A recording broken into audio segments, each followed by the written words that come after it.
First of all, I want to welcome everyone to the Transition Talks, our webinar series that's held monthly, and we have a very exciting program tonight. And I think it's very fortuitous that we have our webinar tonight on technology because Thursday is Global Accessibility Awareness Day, May 16th. So I think it's pretty amazing that we're talking about technology. And what we'll talk a little bit about today is how technology removes barriers. So in our webinar series, all of our content really is geared towards supporting self-determination, helping the people that we work with, our children and family members, lead independent lives as best as they can, making choices and decisions in their lives and participating in their lives. And today, our guest will talk a lot about how apps can create more accessibility and more independence in the home and in living situations. So I think we'll advance the slide and start talking about this. I think it's important to define assistive technology, what we're talking about tonight, and I won't read this all. It's something that you will have a slide that will be emailed to you later, but it talks about anything that helps someone adapt and adjust to their lives in a way that helps them be more independent and more productive. And I bolded increase in individuals' access. And we must remember that that is what we're talking about. Prior to the accessibility of apps and technology, things were just so different in the 50s and 60s and 70s. And now in the 2000s, we've really advanced so much, and we'll learn more about that tonight. We will be talking about iPhones tonight, but there are apps in Androids, and I don't want to exclude Android users, but we'll be talking a lot about iPhones tonight. But if you have an Android and you'd like to learn more, certainly reach out. Our contact information will be included in one of the slides. It's important to talk about the Assisted Technology Act. And Janine, you can go on to the next slide. This is an act that's a federal law that provides for technology and assessments for people with disabilities in every state. And I did a bit of research to learn about this, and a few transition specialists across the country shared information on their states. And I can speak to Massachusetts and Texas and California and a few other states that indeed, if you are a person with a disability, you have rights and access to technology assessments in the assisted areas. So in Massachusetts, the Department of Developmental Disability has a specialist, Jennifer Peterson, and there's all kinds of trainings going on for people who are supported by Department of Developmental Disability to provide assisted technology assessments. So I think parents and caregivers and professionals, we are all activists. And we also want to teach our children and our students and clients to be activists and to know that there are legal rights around accessibility and technology. So I don't want to delve too much into it because the content of our guest speaker is just too rich to spend a lot of time on this, but I just want you to be aware of this Technology Act. Thank you, Janine. So I want to talk about just some examples. They're all pretty familiar to you, but there's a couple that I really want to spotlight. Obviously, anything to do with mobility. I was in a webinar today on accessibility and technology, and I have had students use bidets. And as you may know, some of our students have sensory issues, also proprioception and fine motor and gross motor. And it's not always easy to do things that are part of our toileting hygiene. And I personally think that every home should have a bidet because it's a really simple way to ensure that hygiene is in check. And also there are very affordable bidets, portable ones you can actually get on Amazon. So I'm talking a lot about a bidet, but it really excites me because it's something that I sometimes forget about. I also have a student who is using a Tuvala oven. And if you are from the 60s and 70s, as I am, you might have remembered having one of those easy bake ovens. And it just reminds me of that. It's sort of like one of those delivery services for meals, and you actually get a QR code and you hold the meal up to the QR code on the smart oven, and it will program how long it needs to cook. And I have a student who I work with, a client, and she has fine motor issues and she's not able to do cutting and dicing and things like that. And so this is a really accessible piece of technology, having a smart oven so she can actually prepare her own meals. And then I won't go through all the others, but they include communication and environmental controls in the home, which my guest will speak about tonight. And again, apps are so vital and so important, and they're available on the Androids and the iPhones. Thank you. So we're going to show a short video, which I think will be really enjoyable. I really feel like technology is going to, set me up for a great future. For getting a job later on in life, after I'm done with school, after I'm done with college, I'll be on an equal playing field with other sighted people that have access to the exact same information that I'm going to have access to. It doesn't matter how you access the world, it just matters that you can access the world. And, that in itself it's a beautiful thing. It really is. And Janine, my colleague who's helping with the slideshow, our manager of content and communication, added to the slide the quote, which I just really want to read again. It doesn't matter how you can access the world. It just matters that you can access the world. And that's really beautiful. Next slide, please.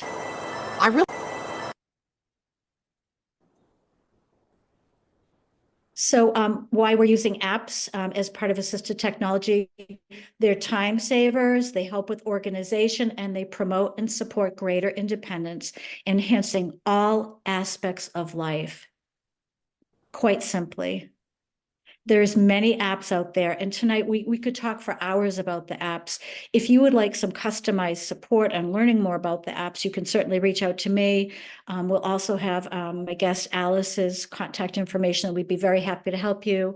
My colleague Leslie Thatcher, who's on our call tonight, is an expert in executive functioning. So our full team is able to help support any information you may to learn more about assisted technology and apps. Thank you, Janine. So just something I really wanted to talk about, and then I'm going to turn it over to Alice. If everybody could kindly open up their iPhone. And I just want to do a quick demonstration. And if you actually go to your settings. Yep. So we're going to do a little classwork together. Love it. Okay. So go to your settings and then go all the way down to accessibility. And I just want to point out a couple of things for you to look at, and Alice will be talking more about them. The ones that I really like is display and text size. I use that. I have the text size on my iPhone enlarged for my reading. There's also touch controls. Scrolling down, there's voice controls. These are things that I want you to just know that are here that you can play with on your own. And then all the way down, there's something that I really want you to look at. It's called assisted access. And this is on the iOS, and it makes it easier for people with disabilities to use their phone. The features are bigger, they're more focused, and it's a much more easier way to navigate. So I know that it would be wonderful if we had the time to kind of go through all the apps. And I will admit, I'm not an expert in apps and assistive technology. I'm learning as you are. So I wanted to just really show you where a lot of the accessibility apps are on your iPhone. And again, it's in your settings under accessibility. So take some time next week or on your leisure time to kind of explore what's in the accessibility. And we'll go to the next slide. There's me. So I'm really happy to talk tonight and introduce Alice Brohard. And Alice is going to share her story. But what I really want to say is, Alice, your story just really reflects grit and resilience, that you took a major traumatic life episode in your family and you shifted and pivoted in a way that has created an amazing life for your daughter, Kara. And your story is told in two amazing videos that we have in our resource slide, Kara's story, and also an amazing TED Talk that you did. So I don't really want to talk too much more. I really want you to tell your story, but I want to thank you so much for joining us. And I'm going to turn it over to you, Alice. Thank you. All right. Thank you. Yeah, thank you, Anne. And I guess we may as well just pop into the next slide, Janine. Yeah, and Anne, I am so glad that you just talked about those accessibility features. That's something I always like to talk about when I do an in-person presentation. And I want to just digress back to that for a second. What I say to people about technology is, especially accessibility features, if you're not happy with what happened, just turn it off and go back to the way you liked things before. There's nothing to be afraid of about technology. And I will keep talking about that as we continue this presentation. Anyway, there's Kara, and what I want to talk about tonight is that there's an app. Actually, there's two apps, or more than two apps, and Alexa for that. And how I've used technology to open the door for Kara to live a very self-determined life. Next slide. What I've found with Kara in using technology is that for her, it totally promoted self-determination and allowing her to live an independent life. Technology can also support employment for individuals with, Kara hates the word disability, so I'll say for individuals with different abilities. It can assist with memory and scheduling, just a couple of basic apps. And that's, I think, really important as a lot of our population is aging as well, that some of the memory and scheduling things that apps can help with is phenomenal. And also apps can really enhance socialization. I live in rural Western Colorado, and the use of FaceTime and things like that have really, and drop-in on Alexa, which I'll talk about later, has really helped enhance Kara's ability to socialize beyond just the rural community that we live in. Yes, and please feel free to ask questions as I talk on, because I tend to get so caught up and I like to be interrupted and have people ask questions that are important. Okay, next slide, Janine. And why use technology? In my case, and in my family's case, as you hear our story, you will see how the long-term cost of care for an individual with pretty significant challenges can go way, way down. In Kara's case, the independence she has is phenomenal. With independence comes that increased self-esteem. The more any of us can do for ourselves, the better our self-esteem is.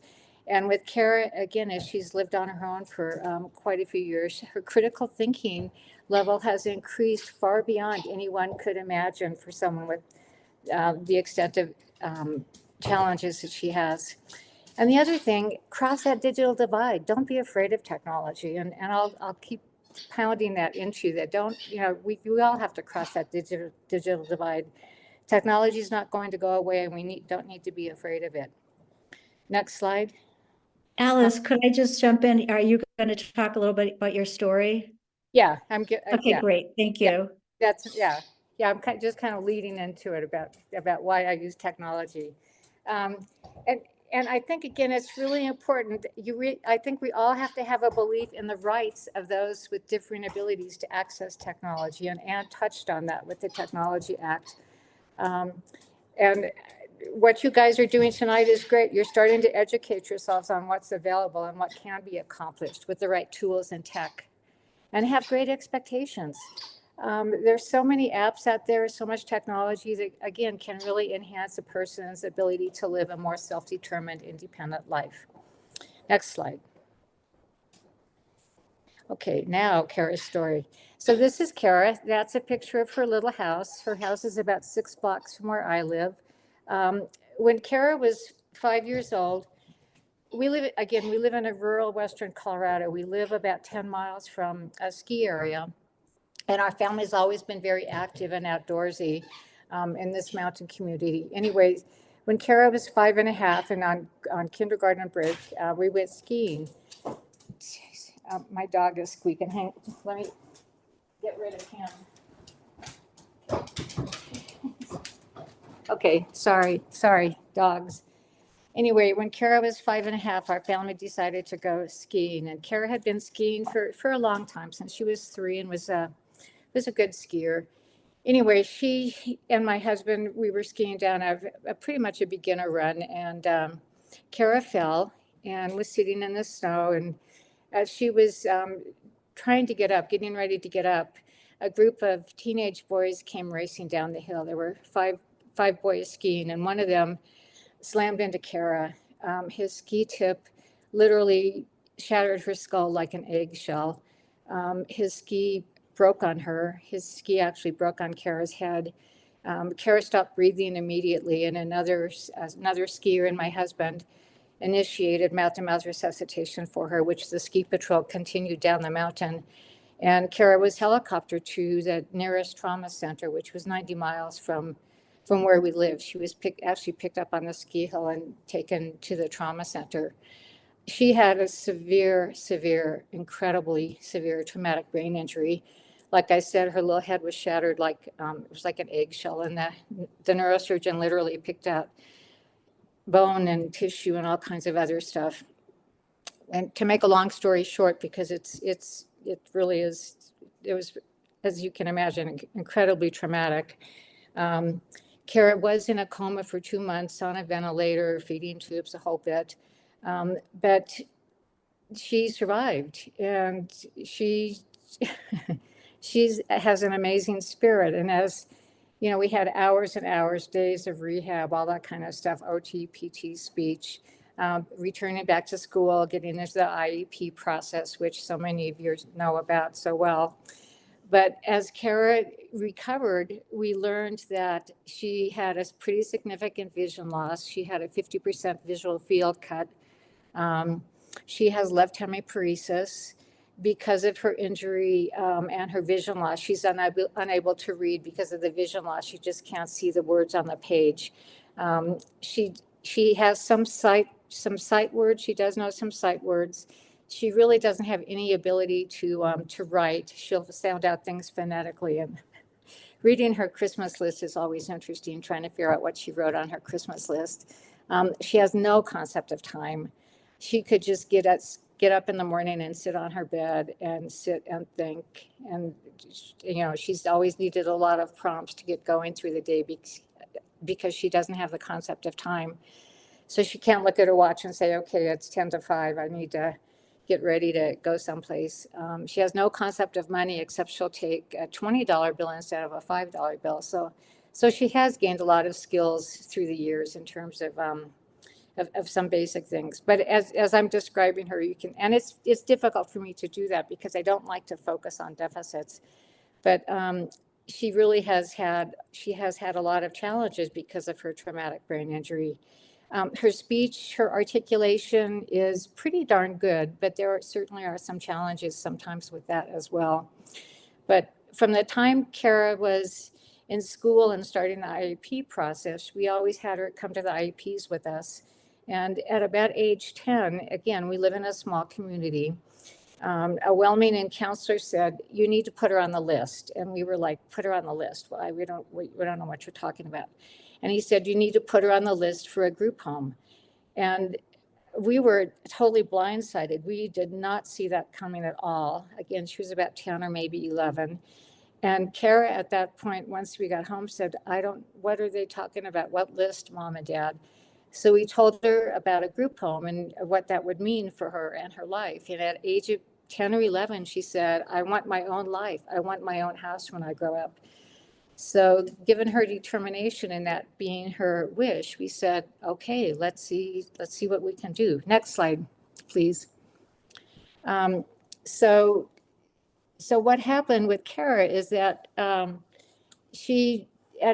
her early 20s, I mean, she still was really pushing that. I want my own life. I want my own house. And as those of you who are in transition age know, transition, it's unless you have things in place, literally is like falling off a cliff. It's a very, very scary time. And we started we really didn't feel till Kara was in her early 20s that we could even think about having her live independently. We weren't even sure how to make that happen.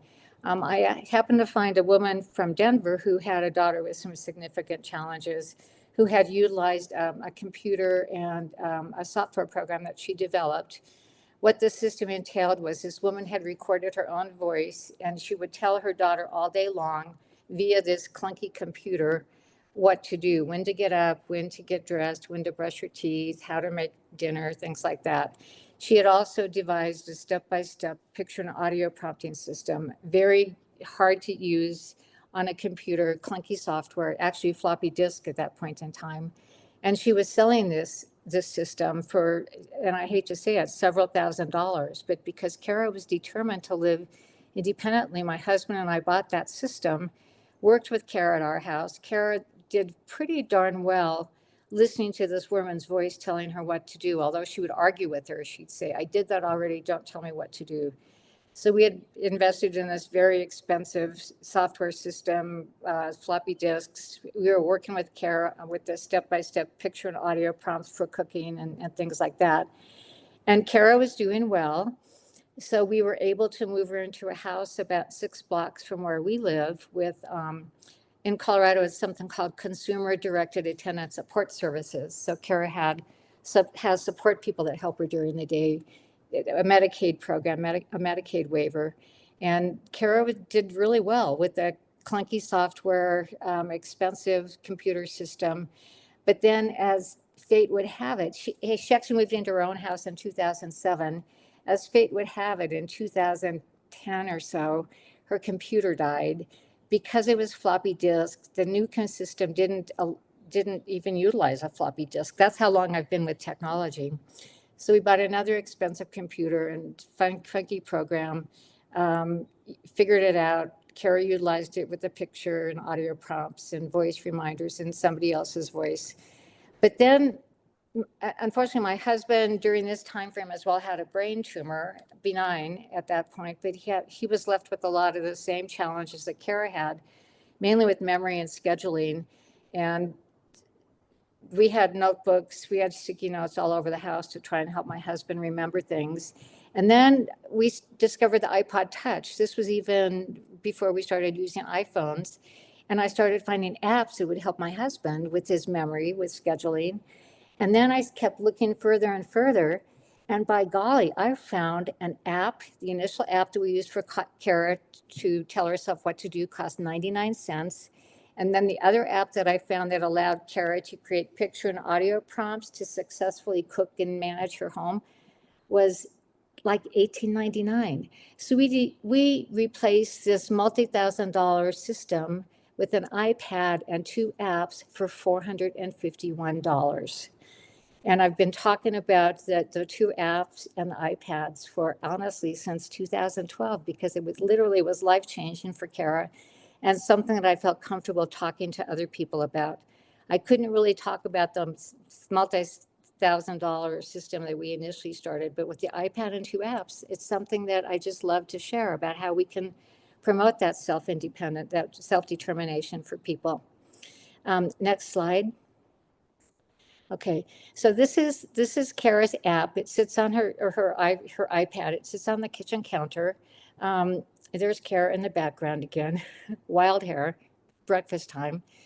She can hear the reminders in her kitchen without any problem at all. The volume is plenty loud for her to hear it.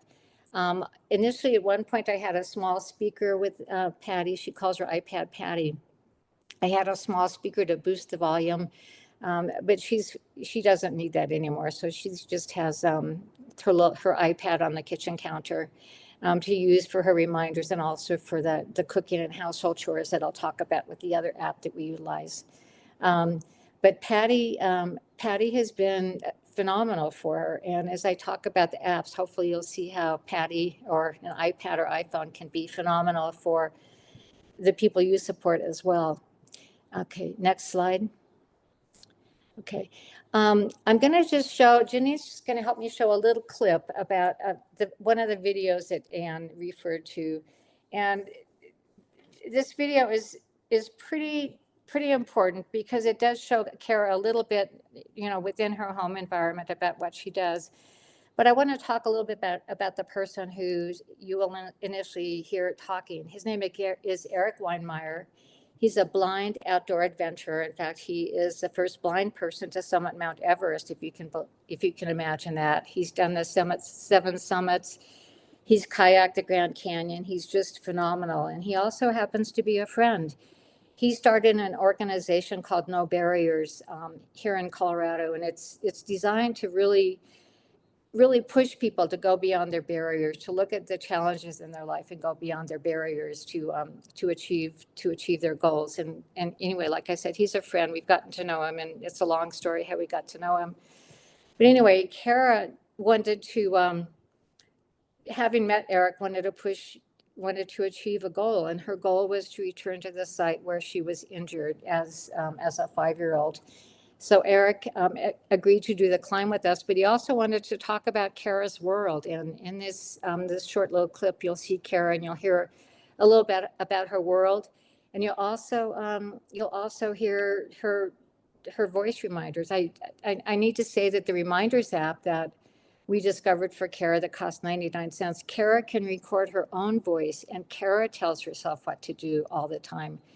This 99-cent app has become the inner voice in Kara's head that tells her what to do to get through the day. And she can argue with herself now if she doesn't want to do something, and not argue with the anonymous voice on a computer. So anyway, Eric's going to just highlight a little bit about Kara's, about how she uses technology, and you can see Kara's house and her dog. I see there's a question there, and I will talk about the voice reminder app, Michael. I'll be doing that in just a few minutes. And thank you for asking that question, because yeah, I really want to make sure you guys have all the information you need for that. So anyway, Janine, let's go on and show it. And again, Eric is the first person here. I'm really impressed by all the things that Alice set up to help Kara live on her own. I mean, it's really simple, but it totally works. She's set up a whole series of voice prompts that play throughout the day to remind Kara to do things like walk the dog, to brush her hair, even to make coffee. Kara, turn on the switch on the coffee maker, 'cause the best part of waking up is Folgers in your cup. It's a beautiful system that enables somebody who has very little sense of time, date, schedules to live independently. Okay, next slide. Oh, there we go. Yeah, so this is, again, that's just a teaser of a 20-minute video that you guys all have the option to see at the end with Eric, who again is a phenomenal person. But this is the app that Kara uses. It's a Reminders app. And Michael, I believe it was you that asked the question.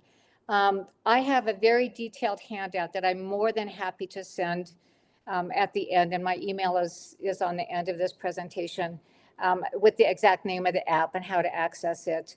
Again, the initial app we bought was 99 cents. The developer has since updated it, so now the app is $1.99, which again is like incredible. But when you do get the handout, you can see the developer and how to access the app. My handout also has really detailed instructions on how to set it up so that the voice reminders go off automatically. But I'm going to talk about this Reminders app just a little bit. You can see the screen there. Again, with Kara, we had to do a pretty extensive time analysis to help her organize her day. And it took some time, but once it was done and we had the reminder set up, she could just take off and go. You can see she gets up about 7:35 in the morning. We have a little, we do music clips along with her voice. We can do some really creative things with music clips. So at 7:35 in the morning, look, there's a little 30-second clip of La Cucaracha that plays, which would get me out of bed too if I heard a clip of La Cucaracha playing. And you can see that she has quite a few reminders. This particular screenshot that I did from 7:35 to 7:52. Again, she needs a lot of reminders because of her brain injury to get up and get going initially. But once she's up and going, she does really well. I can add my own icons or pictures. Again, the app is really easy to use. And if you guys want my handout, I go into great detail about how to set it up and how to use it successfully. Unfortunately, it's for iOS only. I've looked and looked on Android through the years to see if there's anything that's even remotely similar to this Reminders app, and I just haven't found anything. I think the beauty of this app is that it's Kara's own voice telling herself what to do. Yeah, yes, so I see the question there. Yep. So you will all have access to the handout at the end. So again, it's a beauty. It's the inner voice in Kara's head telling her what to do, reminding her what to do to be successful. And I will say, again, Kara's lived on her own for 17 years, which is just mind-boggling to me. And in the last year or so, I've noticed that she will initiate things before the reminders go off. Because she's heard them so much, they're just part of her now. And I said, Kara, you really don't need that reminder anymore. Do you want me to turn that off? And her response to me is, no, Mom, I like to hear myself think, which is just, which, I mean, it literally has become the inner voice in her head that tells her what to do. Oh, thank you, Anne. Next slide. The other app that we use for Kara, which has been phenomenal, is an app called Pictello. Again, it's iOS only. And again, I've not found anything in the Android system that compares with Pictello. What it allows us to do is to set up the step-by-step picture and audio prompting. And you can see on the slide that we've got several different categories for Kara: cookies and baking, crockpot cooking, microwave recipes, household chores, and then about me. Kara is quite a community volunteer. She has baked cookies for years for the policemen and the fire department in our town of Glenwood Springs. So the very first thing on Pictello, of course, is her cookies and baking things. And it's literally a step-by-step of how she does things. And I can I can use my voice, Kara can use her voice to do the audio prompting. Most of Kara's cooking is in a crock pot or a microwave. Again, we wanted something that was really safe for her to use. We didn't have to worry about, turning on a stove and turning on an oven and things like that. When she does do her cookie baking, she has one of her support people with her, but she could easily initiate a meal totally on her own with the crock pot or a microwave recipe.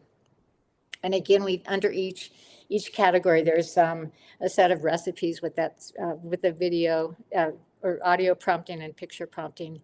And Pictello is really cool because you can do videos or you can just do pictures with it. My background is I'm a registered nurse, and I've thought about how Pictello could be so beneficial for someone who maybe has some detailed or complex medical needs, to be able to actually do a video and audio description of how to take care of someone who has some significant needs. So you wouldn't have to be doing the same thing over and over and over, trying to teach someone how to maybe do some transferring or wound care or things like that. For Kara, the household chores category that you see, now she's pretty darn independent cleaning her house with basic stuff, but initially she needed that step-by-step picture and audio prompting of how to accomplish that task. And Pictello has been phenomenal with that. I think the other thing about Pictello, it would be a great coach in your pocket to go to work, to do step-by-step picture and auto prompting of how to accomplish tasks with employment. And again, we use an iPad, but for someone that used an iPhone, it would be a phenomenal tool to allow more independence in an employment situation. Okay, next slide. Okay, the other thing that I've discovered recently, actually for about the last 2 years, is Alexa. And so many people have said, oh, but Alexa is intrusive and blah, blah, blah. But I always say that the benefits far exceed the downside of Alexa. Kara has taken to Alexa like it's just incredible. We do the Echo Show essentially in her house, which is the screen-based Alexa. There's a lot of built-in accessibility features in the screen-based Alexa, and I wish I had the ability to show you how to access it and utilize it, but it's phenomenal. Again, I have a big handout that you have access to as well as about Alexa. But boy, talk about self-determination. Kara is extremely curious, and she always asks these obscure questions. that I would have to, and usually when we were out driving or out in the community, and I'd have to say, well, when we get home, I'll have to Google it because I don't know. I don't know what the answer is to that. Once we got to once we started using Alexa in her life, she's asking Alexa questions all the time. It just cracks me up. The questions that she asks Alexa, and Alexa answers amazing things. In fact, as an example, again, we've got the screen-based Alexa. And one of Kara's burning questions, and I don't know how she came up with this, Alexa, are dogs eaten in Vietnam? And Alexa gave her a long, nice answer about the culture in Vietnam and about eating dogs. And then because we have the screen-based thing, once she got the answer to that question, her next question was, Alexa, show me videos of dogs being eaten in Vietnam. And it was very tasteful. It wasn't anything awful to see. But she just has taken to Alexa like crazy. The things that she does with Alexa and the questions she asks. I mean, talk about opening up her world and not depending on me or someone else with her to say, okay, let's Google that. I don't know the answer. Let me figure it out. Alexa has really, really opened up her world in a lot of other ways, especially when she's home by herself. She can ask Alexa to play music. She can have Alexa tell her jokes. There's all kinds of things with Alexa. And it's been a phenomenal gift for us to discover Alexa and to start utilizing Alexa. And again, we do the Echo Show, which is the screen-based model. These are some of the different types of Amazon Alexas that's available. Next slide. Again, Alexa is really easy to set up. You just need internet access. You need a tablet or a smartphone with the corresponding app, the Alexa app, and you need an Amazon account, of course, along with Alexa. And then you can add skills, which again are like apps, but there's a lot of different skills you can add. One of Kara's skills that she adds is something called Good Morning Beautiful. So when she says, Alexa, good morning, Alexa gives her some positive affirmations. So Alexa has just been really, really a really good, another self-determination piece of technology to allow Kara to live even a richer life when people aren't there with her. Next slide. Okay. Some of the Alexa favorites, and again, I've got a handout for you guys because if you're interested in Alexa, I want to make sure that you have the tools you need to maybe get started. I do a lot of reminders by name. I can set daily reminders. The really cool thing about Alexa, because I have the Alexa app on my phone, I can add things on my phone at my house 6 blocks away that will come up on Kara's Alexa. For example, if she has an appointment scheduled that I forgot to tell her about, I can put in an Alexa and say, gosh, at 11 o'clock today, Kara, you have a dentist appointment. So I can do things remotely to support her that way as well. I love Alexa because I'm a terrible one to set the sprinkler in the summertime and forget to turn it off. So I can tell myself, Alexa, remind me in 10 minutes to go turn off the sprinklers. So Alexa will tell me in 10 minutes to go turn off the sprinklers. So you can actually name the timers for what you need. If I want to add something to my calendar, Alexa, add to my calendar, and Alexa just does it. It's just like Siri for a phone, but Alexa for me gives me more feedback. Kara can say, Alexa, what am I doing today? And if we've got things programmed in her calendar, Alexa will tell her exactly what she's doing today and who her support person for the day is. Again, I can do that remotely to help support her. She loves the music feature. She's totally into all kinds of different artists. So Alexa, play Michael Jackson. So Alexa will play Michael Jackson music for her. The calling and messaging, she can just use her voice to call me. Drop in because I have an Echo Show, which is the screen feature. She and I can drop into each other and have a face-to-face conversation like FaceTime. She doesn't like FaceTime. She would rather do drop in. It's just easier for her than FaceTime. The skills, like I said, are like apps, but specific for Alexa. And recently, I've really been working with her on the safety net with Alexa Call Mom. And Alexa I had to turn my Alexa off. Alexa will be calling me. But we've really been practicing that Kara, if something happens, because Kara does have seizures, And sometimes her fall monitor doesn't always work, and she may be on the floor and may not be able to access help. She can just say, Alexa, call mom, and Alexa automatically calls me. Alexa will not call 911. You have to have an intermediary type situation. But she can just say, Alexa, call mom, and Alexa calls me right away. So to me, that's a huge, huge safety net. So between the two apps and Alexa, Kara really leads a significant, significant self-determined life. Okay, next slide. Oh, that's the Alexa app. I'm kind of keeping an eye on time here because I want to allow for questions, but this is what the app looks like. You can see a few things on here. Her little dog Tucker. I set a reminder on Alexa to give him his afternoon snack.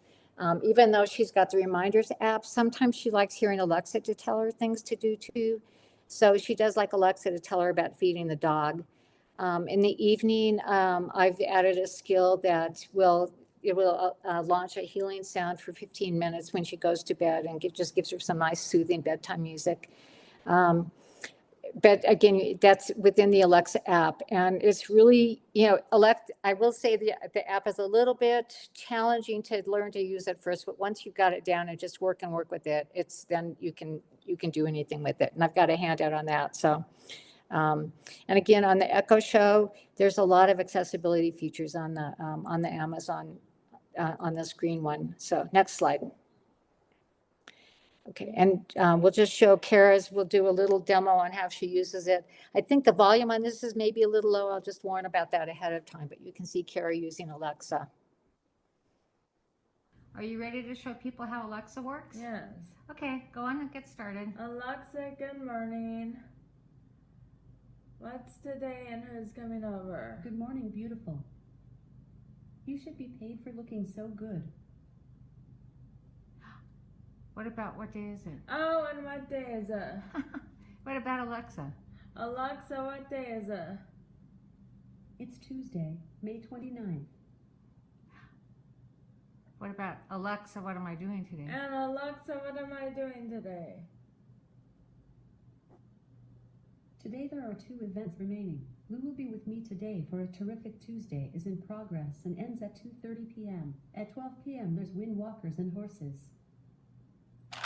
You want to check the weather before you go horseback riding? I will. Okay. Yes. Alexa, what's the weather supposed to be like? In Glenwood Springs, it's 60 degrees Fahrenheit with cloudy skies. Today, you can look for partly sunny weather with a high of 77 degrees and a low of 44 degrees. Ooh, that's perfect. Mm-hmm. How much do you like Alexa? I love it. Completely love it, yes. Would you recommend Alexa for others? I would, yes. Okay, over and out. Over and out. Alice, we have a great question. Can you integrate Alexa with an iPhone calendar? Yes. Well, let me think about that. I'm pretty sure you can. I would have to look at that. I use Google, but I think you can use an iPhone calendar. I'm not sure. I wish I could Google that right now, but I'm busy talking, so I better not do it. Yeah. So, okay. So, yeah. And I was prompting, usually Kara uses Alexa way more independently than that because I was recording her. She was shy, so I had to keep prompting her. But again, Alexa it's phenomenal. Alexa's been great for us. Next slide. Are you ready? Yeah. Okay. Again, I'll just talk about this briefly. I have a lot of smart home things in my house, the lights, the television, stuff like that. Again, super easy to set that kind of stuff up.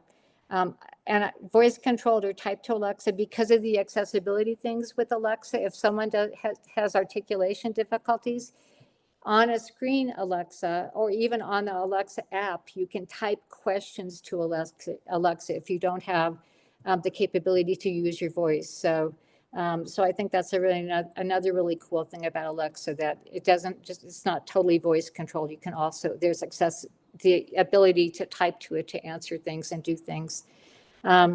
So I've got, I don't have that many appliances hooked up yet, but I've got smart plugs, television, all kinds of stuff. Kara is not crazy about using Alexa for her lights. I'm not sure why, although She will use one smart plug that turns her Christmas tree on and off at Christmas time. And she likes to say, Alexa, turn on Christmas tree, Alexa, turn off Christmas tree. But as far as her bedroom, she says, I can turn my bedroom light on by myself. I don't need it. So that's fine. It's, it's her life. So that's fine. But I love Alexa. Alexa's my friend. Okay, next slide. The other thing I want to talk about briefly is I do utilize remote support with Kara. I do have a camera in there, and actually this is a drop cam. I just recently updated it to a blink camera, but that's an old picture. I don't monitor Kara all the time. I just do it as need be. I will pop in and out if need be. If I've got a question about, oh gosh, I haven't heard from her for a while. So, she'll call me periodically during the day. I might just pop in. Again, because she has seizures, it's just another little safety net. But I can check in remotely from my phone, from anywhere with the app that I have. We tell our support staff that we use this for Kara, and no one's ever had an issue with it, but it's just been a huge, huge safety net for us to have that remote support. And honestly, through the years, as I've done presentations, a lot of agencies are starting to use more and more remote support for the individuals that they support it as well, mainly at nighttime, because it just makes sense. Again, it can cut down the cost of care for people. And why have someone sitting on a couch at night when some of the remote support can work just as well, and easy access to help if need be. But remote support has been huge. And again, I think the little blink cameras that I just added were like $40 each, and app on my phone, and app on my iPad, and just a safety net for me, for Kara. Okay, next slide. And now here we go. It's not all about technology that supports an individual's independence. I am the queen of colored electrical tape, and I use green for go, red for stop. And you can see kind of some of the ways that I've used colored electrical tape. On Kara's door, as long as the red is lined up in a straight line, she knows that her door is locked. Her initial microwave, I put red X's across it because it was a minute plus type feature on her microwave. But one morning I walked over to have coffee with her, and she had a breakfast burrito in the microwave, and she had programmed it for 20 minutes, before we started using the minute plus. So I put the red X to use, just to use the minute plus. And under her finger, there's like a little green sticker. So she knew the only thing she should touch on that microwave was that green sticker for 1, 2, or 3 minutes to do things. The coffee pot, you can see kind of how I've lined that up. I have to talk about her little her clothes washer. When she initially moved in, she would like stuff that thing to the gills with clothes. So I put in red tape, initially red paint and then red tape, to just a visual, not to go above the red line, so that she wouldn't kill her wash machine. And then I color coded the washer dryer, just mom stuff. But what a huge difference it made, just colored electrical tape, low tech, low cost, low stress. Okay, next slide. I just ran through 17 years of technology pretty quickly, but some of the lessons that I think you can learn from me are, have those great expectations. Your technology can do so much to allow a self-determined life. Listen to an individual's needs and their wants. Kara said, I'm not living in a group home. So we listened to what she needed.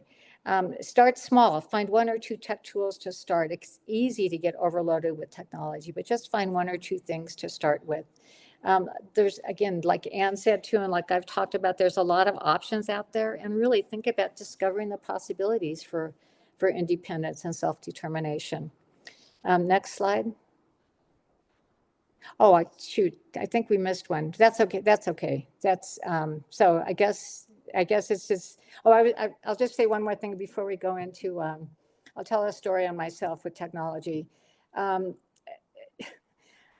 had one of the smart plugs I had in my house wasn't working. And I uninstalled it, I reinstalled it, I did Wi-Fi, I did all kinds of stuff. And then I discovered the reason that the light wasn't working was that the light bulb was burnt out. So I guess I want to say is sometimes don't get so caught up in tech that you forget some of the simple things in life as well, like check the light bulb as you're working with technology. I mean, I can get really caught up in it, but sometimes I have to just backtrack and go, okay, what's the purpose here? What do I need to do? And the light is not working. I've done everything. So let me just go back to basics and check the light bulb. So anyway, I thought we had one more slide, but that's fine. So I guess, yeah, it's a good time for questions and answers. We have about 10 minutes for that. And yeah. Alice, we had a great question about period trackers. There's quite a few online, but I'm not sure how they work. If any family members or healthcare people can share their experience using period trackers. Yeah, I'm not able to address that either. So hopefully someone else can, or yeah. I know there are a lot of apps. I know built in the iPhone with the health app. I think there's that capability to use the health app and not just within the iPhone. Oh yes, has Kara tried an iWatch? Yes, we just recently added an iWatch for Kara because of her seizures. I wanted another safety net for her, even though she wears a little monitor, a little fall alert thing around her neck. I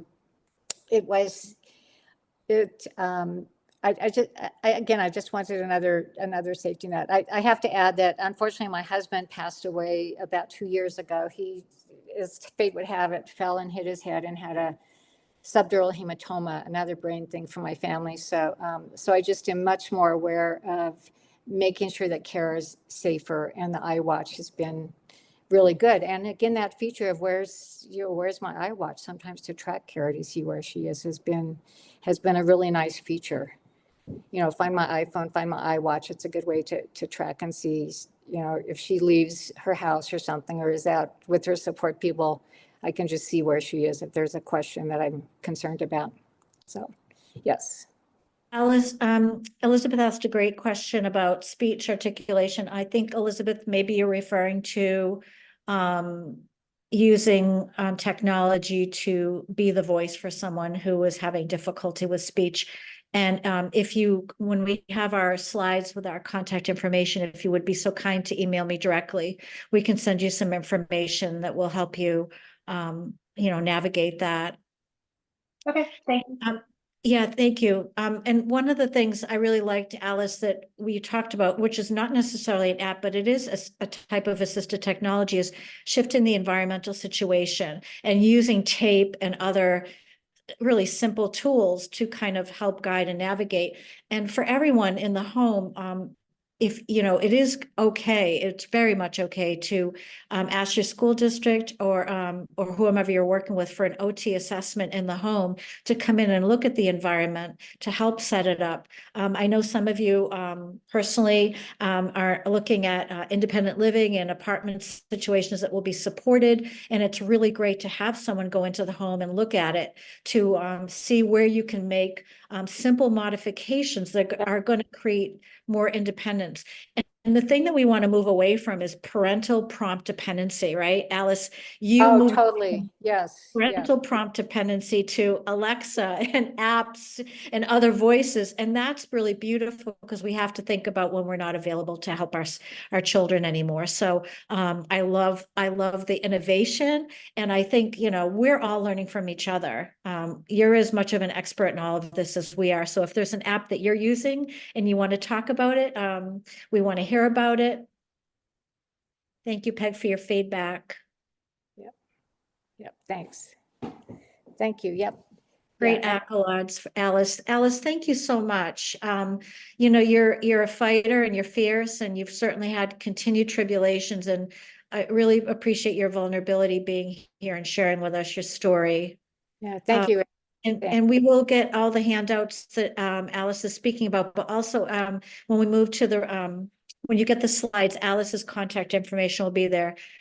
Any last questions, feel free, but I just want to spotlight Alice's slide and her email address, which is her name @gmail.com.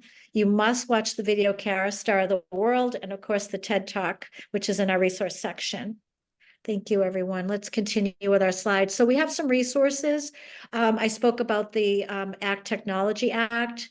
We also have some information on tech assessments and skill building, Alice's TED Talk, Kara's video, the app Pictello, and also the Tavala oven that I spoke about, the smart oven.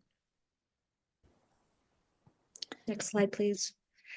Just to remind everyone that part of our programming is a one-on-one transition counseling model that we provide with our team. So if you need help, you're not sure how to launch, you know what you know, but you need to know more. We do offer that as a pilot program. So we would welcome your, contact to us through the Transition Center. Next slide, please. Our next talk is June 11th. It's with Catherine from Elevatus, and it's a good one. It's on sex and relationships and consent. And this is a really, really important topic that we really need to have in a collaborative setting. So we welcome you for that same day, which is a Tuesday on June 11th at 6:30 on Zoom. Next slide, please. We also have 4 free workshops in the summer. It's a lunchtime series that's commencing in June on Tuesday, June 4th. It's 4 parts. You can attend all 4 or whichever ones are more relevant. Even if you are already a guardian for someone, it's to learn more about now that you're a guardian, how can I foster greater self-determination? We really want to look at the least restrictive options in decision-making, but we also understand there's vulnerability and danger of exploitation. So we recognize that this workshop is worth a lot of money and it's free for you. So we really want you to come and participate. Thank you. Next slide.